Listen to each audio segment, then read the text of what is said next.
Start. Mr. Vice Chairman, sir, these two bills now coming before us are coming after a big talk throughout the country by the government that major electoral reforms are being brought forward by the government. But I find that such a big effort is not being made by the government on this fundamental question. Mr. Minister, while explaining the objectives and reasons behind this legislation, stated that in bringing forward these amendments, the government had taken into account the total experience of the last 50 years, and on the basis of that experience, these amendments were being brought forward.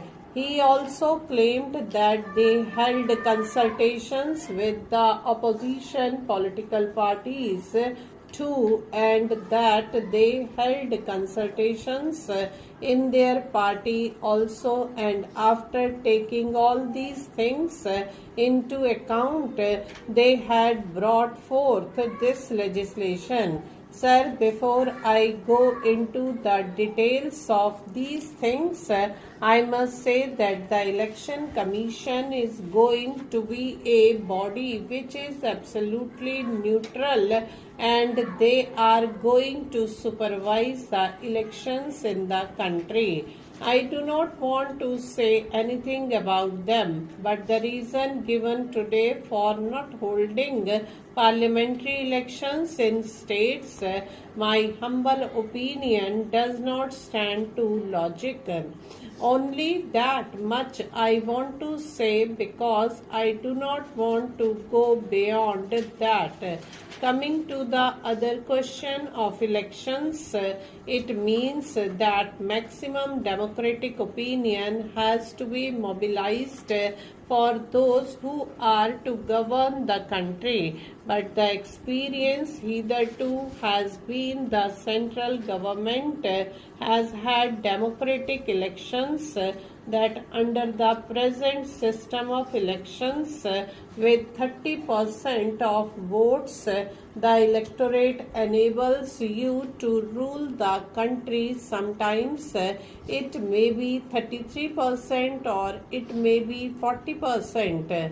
That means that majority of the electorate opinion is not giving you support to rule the country. Therefore, our party all along was saying that elections should be based on the principles of proportional representation, which is also called the list system. What are the merits?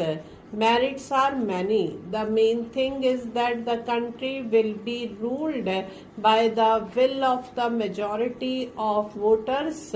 That is one thing. And the second thing is that the significance of the caste or community of the candidates in election will not come into play.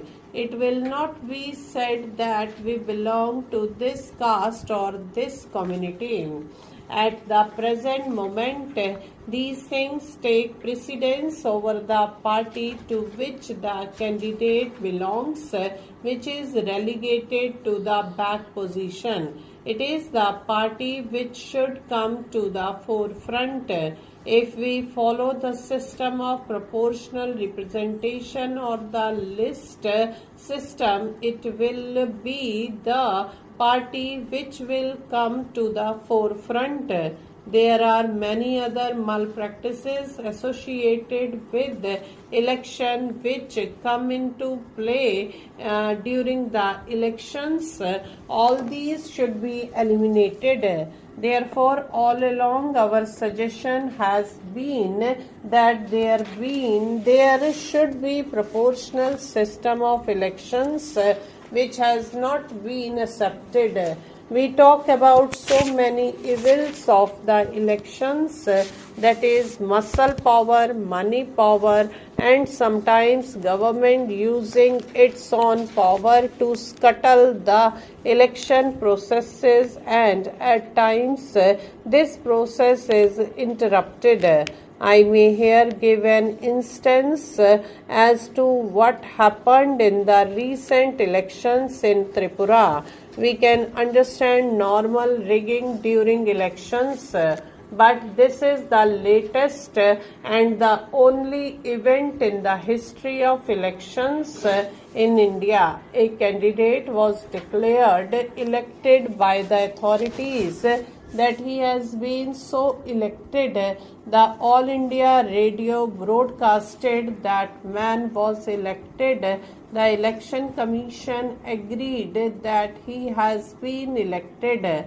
But the next morning we read in the newspaper that some other person has been elected.